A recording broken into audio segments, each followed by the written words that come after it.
Umabot na sa higit 3,000 katao ang na-stranded sa mga pantalan sa Sorsogon, Albay at Masbate.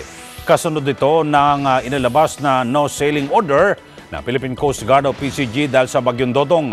Ayon sa Public Information Officer ng Office of Civil Defense, Bicol, nasa 2,200 at 62 pasahero na ang na-stranded sa Sorsogon, 800 at 59 sa Albay at 14 naman sa Masbate.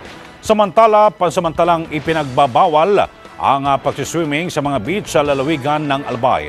Ayon kay Albay Public Safety and Emergency Management Office o APSEMO Chief Cedric Daep, bahagi ito ng regulated countermeasures ng probinsya upang matiyak ang kaligtasan ng mga residente at turista sa gitna ng banta ng Bagyong Dodong.